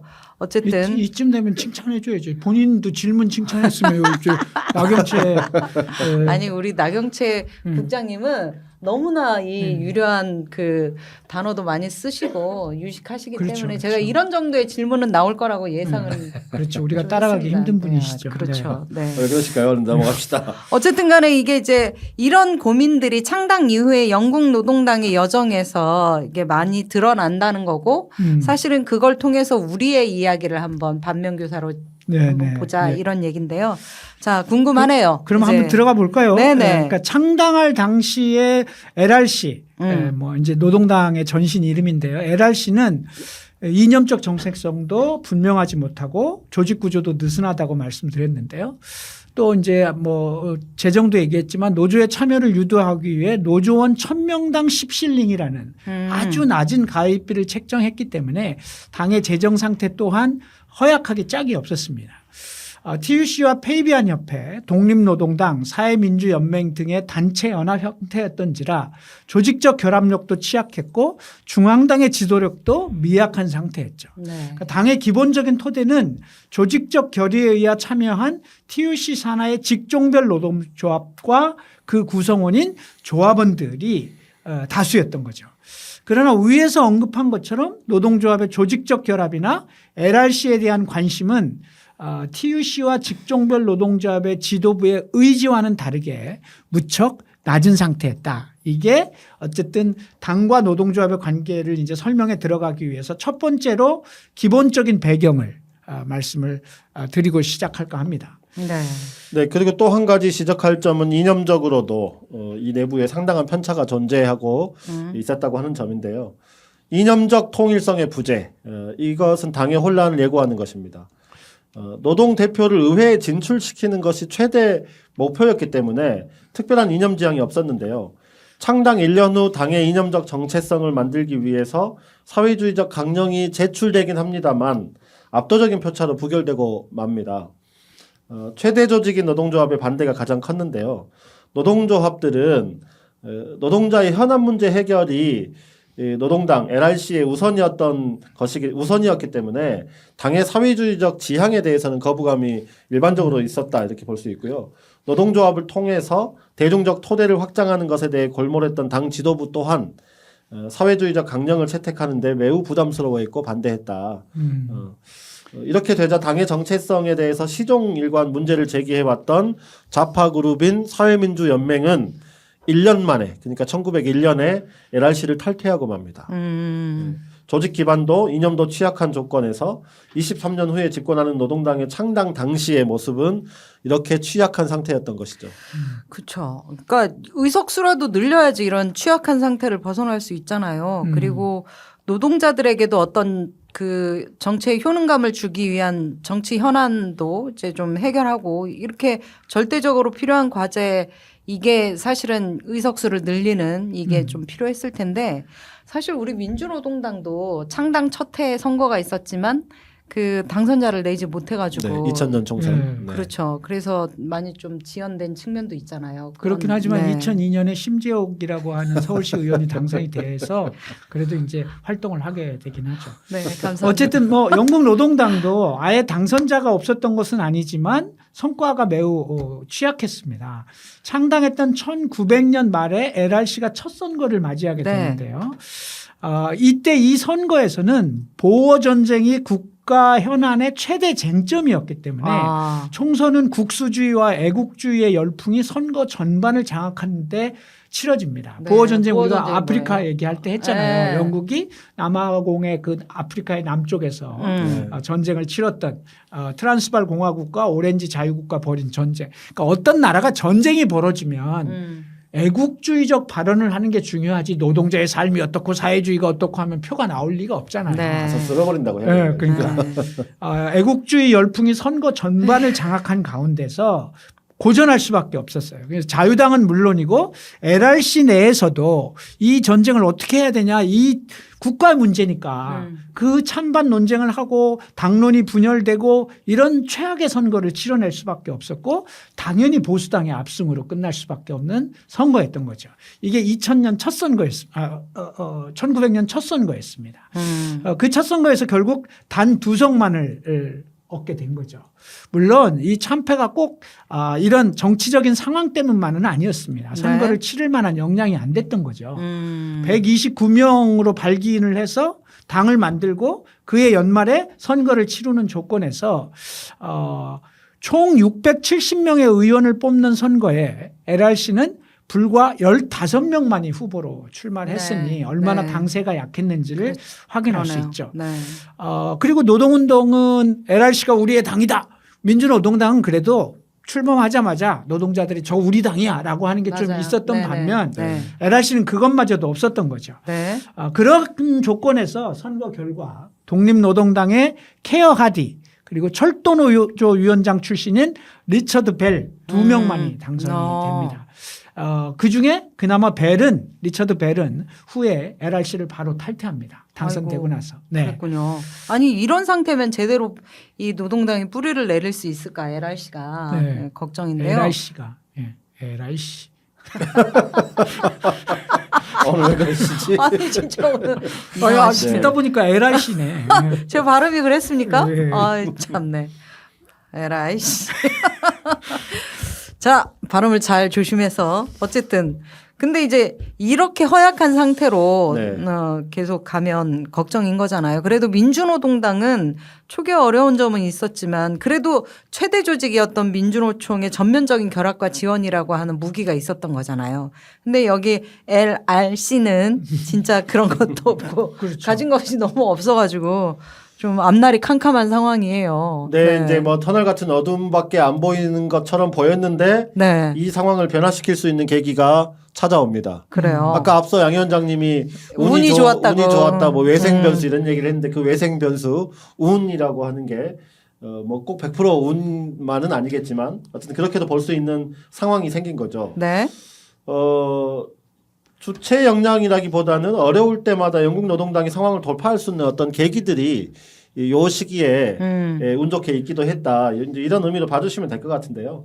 바로 그 사건은 1901년 7월 창당된 지 1년 반 정도 지났을 때 일어난 사건인데 테프베일 철도노조 파업에 대해 사용자 측이 노조를 상대로 손해배상 청구 소송을 했는데 법원이 노조는 파업으로 인한 회사의 손실을 배상할 책임이 있다.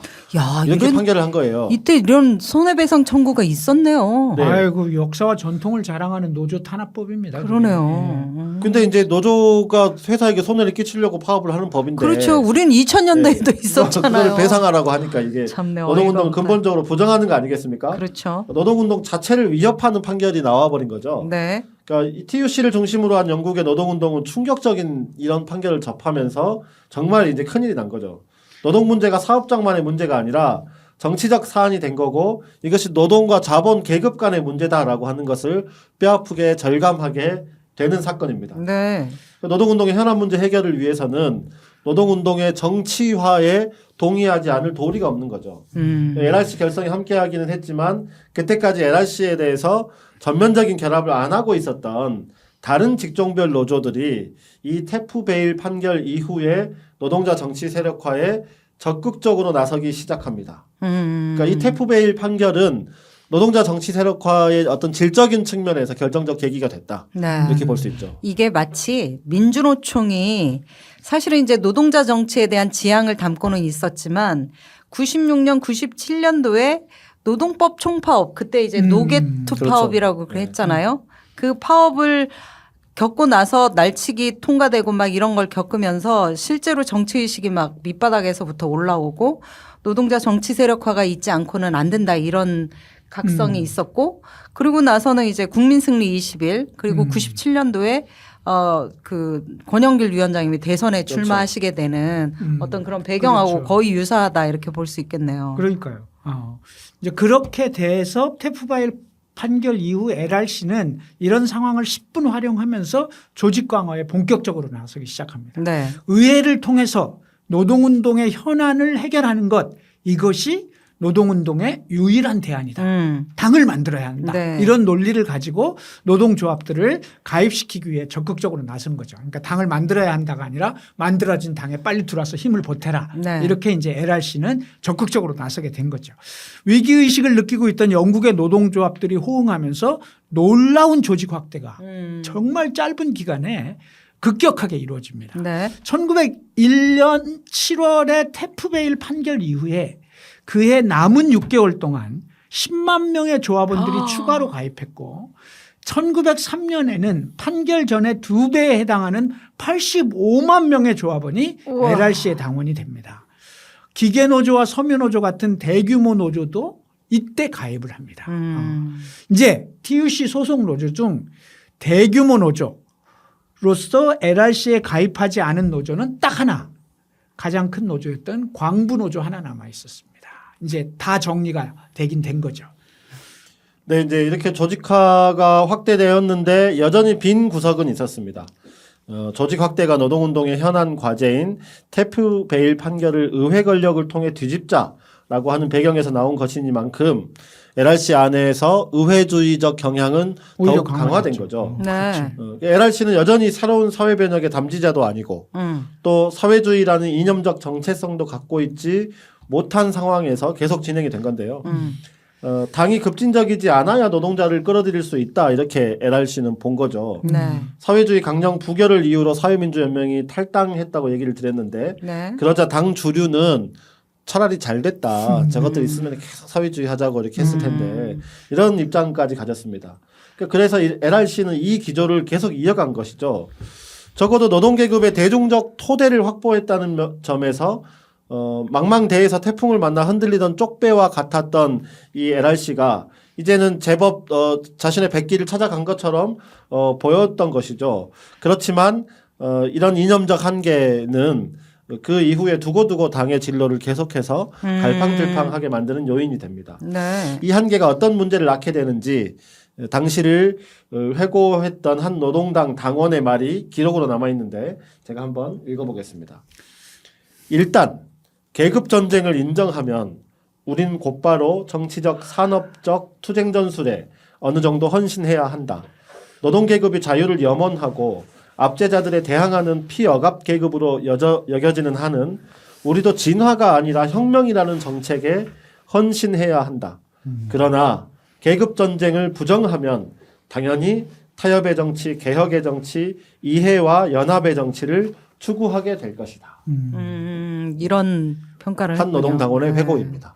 아니 그래도 한 고비는 일단 넘은 거 아니냐. 일단 대중적 토대가 확보됐고 이 이후에 이제 의원 수를 좀 늘리는 것에만 성공하면 당이 원래대로 약속했던 사회주의적인 관점으로 당을 이제 운영해 갈 수 있다. 그런 이렇게 볼 거죠. 수 있는 거 아니에요?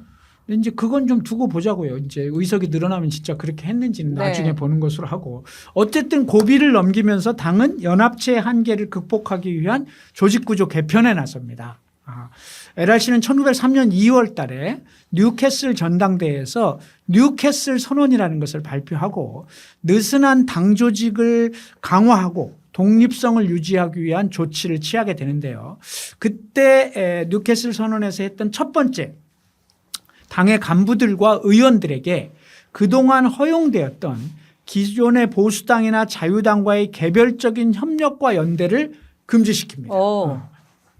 오로지 LRC를 통해서만 정치 활동을 해야 한다라는 결정을 내리게 됩니다. 야, 규율을 잡는 거네요.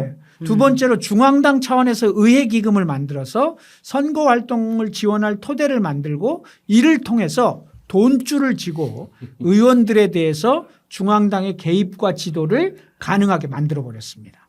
이렇게 되니까 의원들이 이제 당 중심으로 활동할 수밖에 없는 거죠. 네. 그렇게 되니까 여전히 자로동맹의 주변을 얼쩡거리던 노동조합들도 노동당으로 결합하기 시작하는 거죠. 네. 그렇게 이후 당은 노조 조직과 지역 조직이 확장되면서 점차 전국적인 정당의 모습을 갖추어 나가기 시작합니다. 네. 그래서 조금씩 당이 뿌리를 내리기 시작하는 뉴캐슬 것은 선언이 분명하죠. 예. 계기가 됐겠군요. 네. 뭐 일견 이제 의미 있는 선언으로 보입니다만 한계도 뚜렷했던 것 같아요. 아 그래요? 그러니까 당이 목숨을 걸었던 의원수 여전히 이게 제자리 걸음이었어요. 그러니까 1900년 총선에서 2명이 당선이 됐고 1명은 곧 탈당을 했는데 그 뒤로 3차례 보궐선거를 치렀고 여기에서 3명의 의원이 추가로 선출됩니다. 하지만 의원 수는 부족한 거죠. 당의 차별성을 명확하게 대중적으로 드러내기에는 숫자가 부족했던 겁니다. 거기다가 개혁을 내세우는 자유당과의 차별성을 대중적으로 확인시킬 만한 어떤 정책적, 이념적 의제도 제대로 내놓고 있지 못했습니다. 그래서 LRC의 의회 활동은 전적으로 개별적인 자유당이나 보수당과의 공조는 금지시켰지만 의회 활동은 자유당과의 공조라는 틀에서만 이루어질 수밖에 없었어요. 의석수가 안 되니까. 네. 오늘 우리도 법안 맞아요. 하나 발의하려고 해도 우리가 10석이 안 되면 다른 당하고 이렇게 막 설득하고 해야 되잖아요. 네. 그런 네. 것처럼. 그래서 LRC의 의회 활동은 전적으로 자유당과의 공조 틀에서만 이루어졌고 이로 인해서 대중에게는 LRC가 자유당의 동반자 이상의 의미는 아니게 된 것이죠. 네. 네. 이게 한계였습니다. 그러니까 이제 이게 자유당과의 공조라고 하는 게 당대 당으로서 공조하는 것과 의원들이 개별적으로 입법을 위해서 뭐 서명 받는 건 다른 문제잖아요. 네. 근데 대중이 볼 때 저것들은 무조건 자유당이 하는 대로만 한다라고 하는 인식을 주기 시작한 거예요. 네. 자유당의 예를 들면 종속된 정당이다라고 하는 느낌을 준 거죠. 처럼. 근데 그럼에도 불구하고 당은 그러면 빨리 독자적인 진보 정당으로 대중에게 어필해야 되는데 이렇게 되는 이유는 의석이 부족하기 때문이야라고 생각한 거죠. 그러면 일단 자유당과의 공조를 오히려 더 강화해서 선거나 이런 거 할 때도 더 연대해서 이렇게 이제 생각을 하게 된 거죠. 자유당과 노동당은 양당은 자연스럽게 어쨌든 반보수당 연합으로 더욱 뭉치기 시작합니다. 네. 비슷한 이념 같은 전략기조 딱 한 가지예요. 뭐요? 반보수당 딱 하나인 거죠. 반국힘 비슷한 거예요. 반보수당 이 전략기조는 당연하게도 선거연대를 통한 반보수당 연합으로 다수 의석 확보 이것이 목표가 된 거죠. 그래서 두 당을 묶어버려 이렇게. 네. 그래서 1903년부터 양당은 비밀리에 선거연대를 위한 협약을 논의하기 시작합니다. 네. 자유당 입장에서는 정권을 유지 또는 탈환하기 위해서 그리고 LRC는 자신들의 창당의 기본 목표였던 일정한 숫자의 노동자 대표 의원이 될 때까지는 어쨌든 이렇게 공조할 수밖에 없다. 서로 이해관계가 맞았던 거죠. 네. 아니, 그러니까 이게 우리식으로 얘기하면 아까 얘기했던 반국힘, 야권연대, 뭐 내란 세력 척결, 뭐 이런. 네. 네. 하여튼 그런 거네요. 네. 당내 반발은 없었을까요? 이런 당연히 있었겠죠. 있었겠죠. 아까 앞서 6회수 선언인 1903년 2월인데 그렇죠. 같은 해에 비밀 협약을 한 거예요. 네. 당연히 반발이 있었고요. 그러니까 자유당과의 공조를 반대하면서 당의 정체성에 대해 끊임없이 문제를 제기하고 있던 당내 소수파인 사회주의자들은 당이 점차 노동자 정당으로서의 방향을 팽개치고 의석수, 의회주의에만 몰두하는 것에 대해서 당연히 비판의 목소리를 내기 시작합니다. 그렇지만 이들은 당의 전략을 바꿀 만한 대중적 기반은 없어서 이를 뒤집기에는 역부족이었어요. 저런. 그러니까 논리는 있었지만 대중적 기반은 없었던 거죠. 이거 네. 우리나라 진보 정당 내에 소위 누구? 좌파 세력들의 그 소수 좌파 세력들의 안간힘하고 비슷한 것 같네요. 그게 네. 네, 씁쓸합니다만 어쨌든 당의 다수가 된 세력의 힘은 점점 커져갔습니다. 그러니까 그럴수록 LRC의 이념적 정체성은 계속 모호해졌고 거듭되는 당내 논쟁을 거치면서 이럴 때 문제를 해결하면 몰라도 해결하지 못하고 논쟁만 계속되면 소수파의 입지가 축소되는 법이죠. 사회주의자들의 영향력은 점점 줄어들어 갔습니다. 사회주의자들의 특히 축이었던 사회민주연맹이 1년 만에 탈당해버렸기 때문에 이 발언권은 더욱 약해질 수밖에 없었고요. 애초부터 당의 사회주의화에 반대했던 페이비언 그룹 또 TUC를 중심으로 한 노동운동 진영은 이런 당의 기본적인 노선에 적극적인 힘을 보탠 것이죠. 이럴 때 독립노동당의 역할이 매우 중요했는데 이 사람들도 우려를 표명하면서도 당의 대중적 토대를 위해서는 일단은 사회주의 이념을 일정 기간 유예하고 자유당과 연대 또 의원수 확대에 주력할 수밖에 없다 이렇게 하면서 물러서 있기도 했습니다. 이런 입장 때문에 독립노동당 안에서도 사실은 강원파가 갈려져 있기도 했습니다. 아이고, 그랬군요. 이게 민주노동당의 2005년, 6년 그때 모습하고 비슷하죠. 너무 흡사해요. 진짜로. 그때 제가 민주노동당 중앙당에서 일을 하고 있었고 최고위원으로 일을 하면서 노동운동이 분명히 방향을 좀 잡아줘라.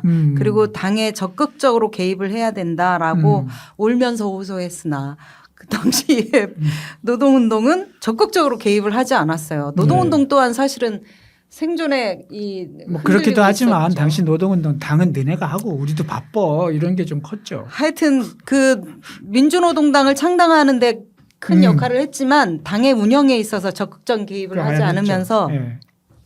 민주노동당의 색깔이 점점 변해갔던 그 시기가 떠오르네요. 자, 그러면 영국 노동당의 이런 노선에 대해 최대 지분을 갖고 있던 TUC의 입장은 어떤 거였어요? 그거 위에서도 말씀을 드렸는데요. TUC는 LRC를 통한 정치화를 모색하는 그룹 이 다수이기는 했지만 위에서 말씀드린 대로 여전히 광부노조를 중심으로 한 일부 세력은 자유당과의 연대라는 정치 방침을 유지하고 있었잖아요. 그러다 보니 TUC는 LRC의 성과도 미미한 데다가 내부적으로도 정치 방침이 통일되지 못하고 있었기 때문에 네. 그래서 당을 LRC를 강화해야 돼, 당을 강화해야 된다라고 얘기를 하면서도 네. 한편으로는 현안 문제 해결을 위해서 자유당과의 연대도 열어놓고 가는 거죠. 그래서 한마디로 어정쩡했던 거예요. 어정쩡했고 당내에서는 의석수에 연연하는 노선을 견지하고 영국 노총 안에서는 자유당과 연대하는 다른 직종별 노조, 광부노조의 눈치도 봐가면서 적당한 선에서 타협하고 가는 거죠. 그러다 보니까 TUC는 선거 때마다 LRC가 선택한 후보와 자로동맹에서 선택한 후보자 모두를 노동운동의 추천 지지 후보, TUC 추천 지지 후보로 동시에 인정하는 선거 방침을 갖고 가는 거죠. 어쩜 이렇게 지금의 민주노총을 닮아 있는지. 그렇죠. 아, 나 진짜 이 말을 안 할 수가 없네. 진짜 어정쩡한 거잖아요. 그렇죠. 지금 민주노총도 사실은 민주당과 연대하는 진보당 챙기려고 그죠? 네. 그러니까 모든 진보 정당을 지지한다라고 하는 선거 방침을 최근에 민주노총이 결정하고 네네. 이건 말도 안 되는 행보잖아요. 참 노동운동의 개량화가 진보 정치의 올곧은 길을 어떻게 하면 어렵게 만드나 이런 거를 지금 보고 있는데요. 참 동서고금의 차이가 없습니다. 네.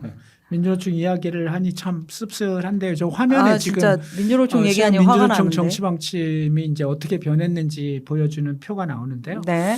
여하튼 자유당과 LRC라는 이중의 정치적 연대를 통한 노동운동의 정치화는 냉정하게 독자적인 노동자 정치 세력 운동이라고 볼 수는 없었죠. 네. 자유당과의 연대가 아닌 독자적인 노동자 정당, 영국 노동당의 창당을 주도했던 TUC가 일종의 변절을 한 것이다. 이렇게 볼 수 네. 있죠. 민주노총의 최근 정치 방침도 기존의 민주노총이 가졌던 정치 방침의 변절이라고 보는 것과 그렇죠. 매우 유사하죠. 네. 그러나 TUC의 이런 입장이 노동계급의 삶의 질을 개선하고 노동운동의 현안을 해결하는 것으로 나갔다면 그래도 또 양해할 수 있는 건데 네. 그것조차 하지도 못하면서 정치 방침은 어정쩡하기만 한 거죠. 자로동맹의 의원이나 LRC의 의원들이 보수당 자유당이라는 양자 구도에서 의원 몇 명 늘어난다 해서 이러한 목표를 성취할 수는 없는 거잖아요. 더구나 당시 영국 정치의 현안은 사회개혁 입법의 문제가 아니라 식민지 정책과 아일랜드 문제 그리고 보호무역과 관세 정책의 문제였기 때문에 이런 구도 속에서 영국 노총이 취했던 이런 어정쩡한 정치 방침은 노동자 정치 운동에 큰 도움이 되지 않았던 거죠. 네. 이런 정치적 의제들이 숨어 있는 곳에서 노동자 정치의 새로운 전망과 이념으로 무장하지 않고 단순하게 노동자 의원이 많아지면 문제를 해결할 것이라는 대리주의 혹은 의회주의 이런 것들은 성과를 거두기가 어려웠다 이렇게 볼 수 있습니다. 그럼에도 LRC와 TUC는 이 한계가 의회주의나 대리주의가 갖고 있는 본질적 한계라고 분석하기보다는 여전히 아직 의원이 충분하지 못해서 생긴 문제라고 하는 것을 계속해서 고집했던 거죠. 이렇게 TUC와 LRC는 더욱 의회주의에 빠져들어가고 있었습니다. 네. 의석도 중요하고 네. 그다음에 근데 이제 의회주의나 대리주의 또한 극복해야 될 과제인 거죠. 네. 그러니까 의원 수가 많다고 해서 다 해결될 수는 없는 거고요. 우리도 이 과제를 제대로 해내지 못했던 한계가 있는데 영국 노동당도 많이 다르지는 않았던 것 같아요. 어디나 초기 진보 정당이 안는 문제들인 것 같습니다. 그러니까 이제 해결하지 못한 문제가 지금 첩첩삼중인데 이런 상황에서 영국 노동당의 활로가 운 좋게 열립니다. 그래요. 네, 1906년 영국의 정치 지형에 큰 변화가 생기는데요. 1906년 1월 달에 무역 정책과 아일랜드 문제를 둘러싼 갈등이 계속되는 와중에 오랫동안 집권했던 보수당이 스스로 무너집니다. 그래서 의회를 해산하고 총선이 시행돼요. LRC는 이 선거에서 모두 50개 선거구에 후보를 냈고 이미 1903년부터 아까 자유당과의 비밀 선거연합 논의가 있었다 이렇게 말씀드렸는데 이게 이제 가동이 되는 거죠. 이 선거연합의 비밀이 공개된 것은 무려 50년 후에 공개됐는데요. 후보 선정을 둘러싼 갈등이 지역별로 자유당과 노동당 사이에 있긴 했지만 반보수당을 통한 의원 당선이 최대 목표였기 때문에 LRC는 이 선거에서 노동자 정치나 사회 변혁 의제보다는 자유당과의 공조에 매달립니다. 지금 우리 위성정당들이 그래요. 그렇죠. 예.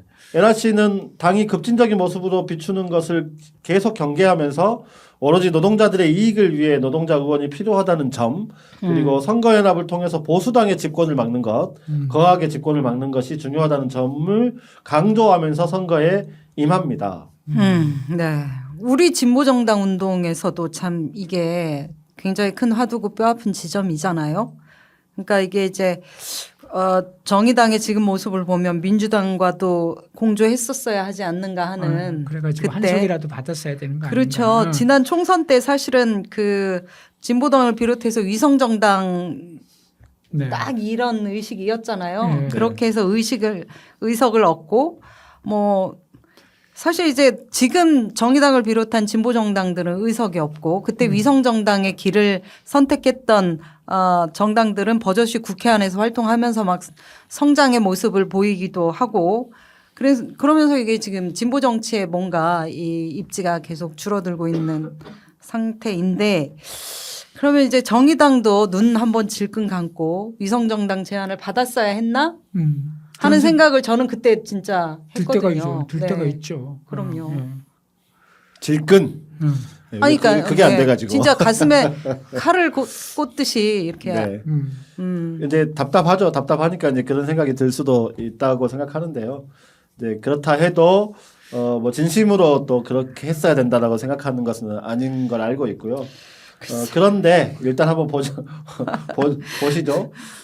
지금 그 의석이 있는 심재욱 그 진행자께서 말씀하신 한국 국회에서 의석이 있는 위성정당들의 행태를 보면 이 사람들의 존재가 지금 국회에서 진보정당으로서 어떤 존재감을 보이고 있나, 진보정당으로서 어떤 전망을 새롭게 일구고 있나, 네. 이런 질문 앞에서 사실 할 말이 별로 없을 것 같아요. 그런 모습을 보면 정의당이 참 결정을 잘했다 이런 생각 들다가도 네, 그 생각이 들었다 또 이 생각이 들었다 하는 거죠. 진짜 지금 너무 가슴이 어쨌든 이제 시종 민주당의 눈치를 보면서 민주당의 입장이나 그렇죠. 정책을 거슬리지 않으려고 네. 특히 선거 때는 더더욱 몸을 낮추는 모습.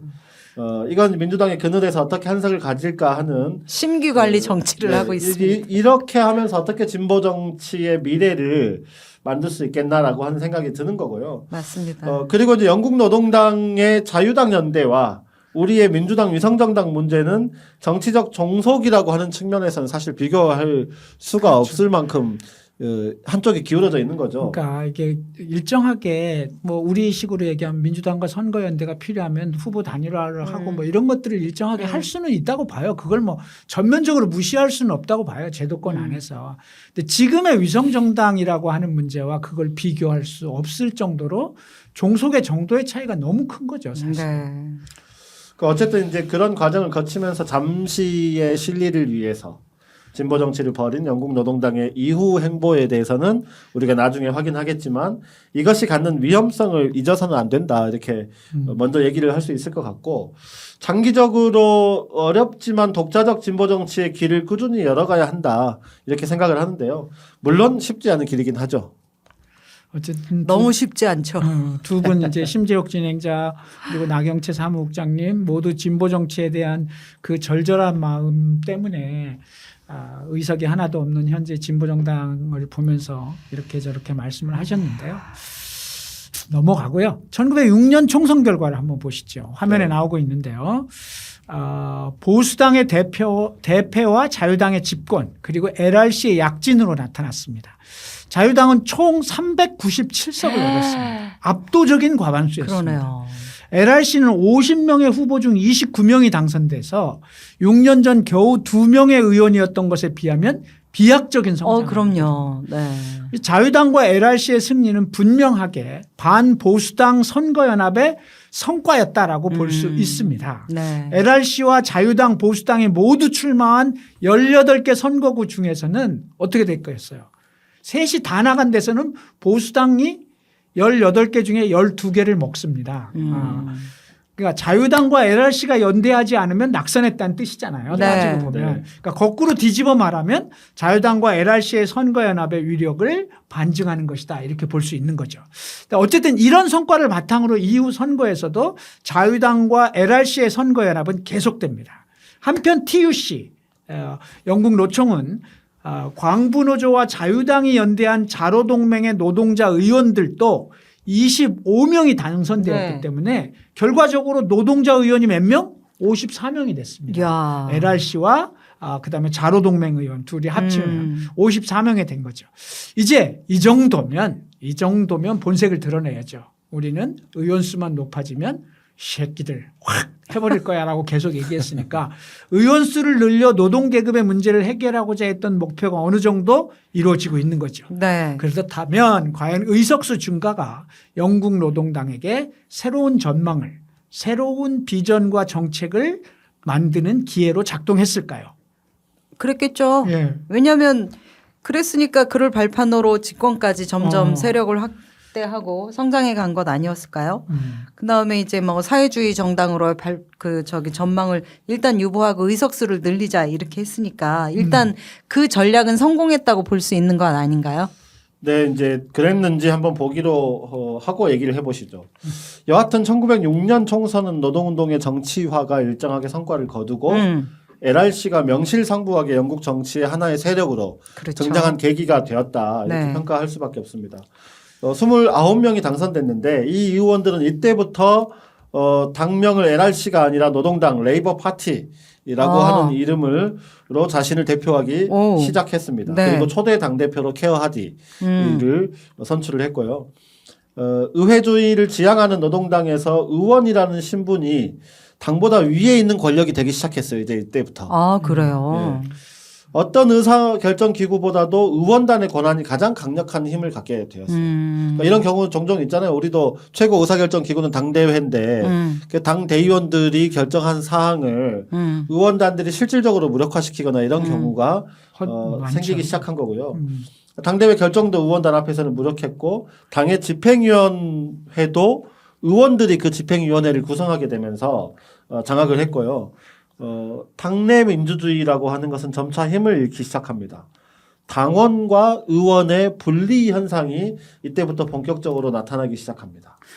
의석수가 증가해서 사회주의 정당으로서의 지향을 분명히 하게 된 게 아니고 오히려 영국 노동당은 의석수 증가가 당을 오른쪽으로 가게 한 결과가 되고 맙니다.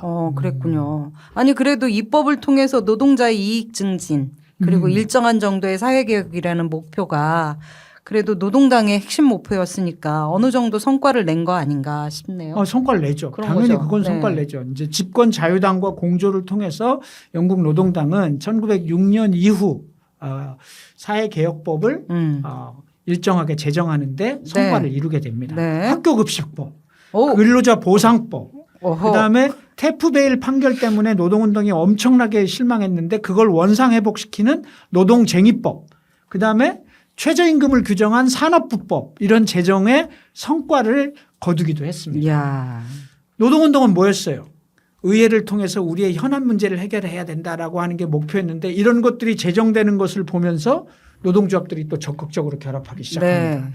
그래서 영국의 최대 노조로서 그동안 자로동맹을 고집하며 노동당 가입을 안 하고 있던 광부노조가 드디어 조합원 총투표를 통해 노동당에 가입합니다. 네. 이제 영국 노동당은 명실공히 영국의 노동자 계급과 노동운동을 대표하는 정당으로서 분명하게 자리매김을 하게 된 거죠. 영국 노동운동의 정치화는 그들이 당초 세웠던 목표와 전략에 비추어 일단 성공적인 길을 가고 있는 것처럼 1906년 현재 보입니다. 네. 그죠? 이제 남은 과제는 영국 노동당이 그동안 힘이 없어 못했다고 했던 목표, 사회주의 정당으로서의 정체성, 진보 정당으로서의 정체성을 분명하게 보이는 것을 이제 하면 되는 시기가 딱 온 거죠. 네. 아직 집권은 못했지만 사회주의적 정책을 과감하게 전개하고 당의 정체성을 새롭게 수립할 조건은 이제 생겼죠. 어느 정도는 그런 방향으로 나가지 않았을까 기대가 좀 되는데요. 왜소한 소수정당의 한계, 그거를 이제 어느 정도 극복한 영국 노동당의 이후의 활동이 진짜 기대가 됩니다. 네. 궁금하죠? 네. 그 이야기는 다음 시간에 하도록 하겠습니다. 자, 오늘은 시간이 다 된 관계로 오늘 방송은 여기까지 하겠습니다. 두 분 고생하셨습니다. 네, 안녕히 네. 계십시오. 감사합니다. 고맙습니다. 자, 다음에 저희가 이제 3부에서 과감하게 영국 노동당의 활동을 좀 찾아보도록 하겠습니다.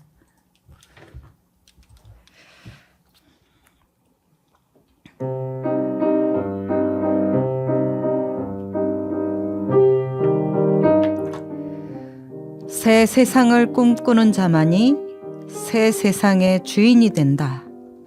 자유로운 민중의 나라 노동자 해방을 위해 오늘의 절망을 넘어 희망의 역사를 열어라.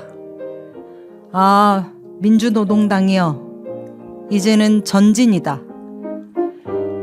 인간이 인간답게, 사회가 평등하게, 노동이 아름답게, 민중이 주인되게, 평등과 통일의 길에 어떠한 시련도 마다 않겠다. 아, 민주노동당이여, 이제는 전진이다.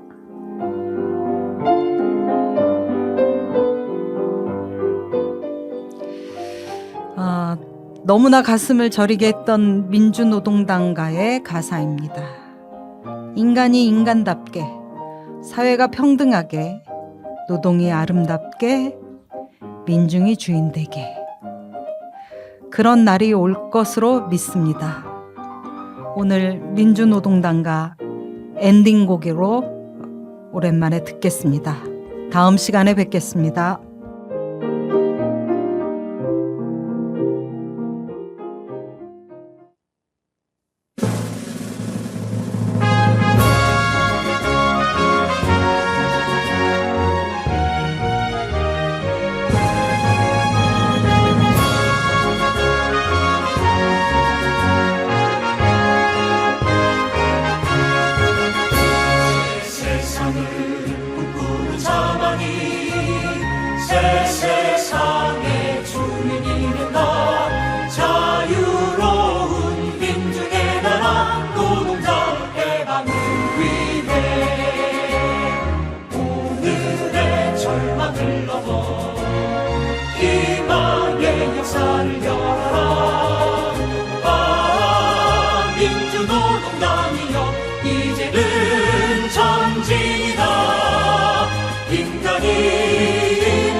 희망의 역사를 열어라.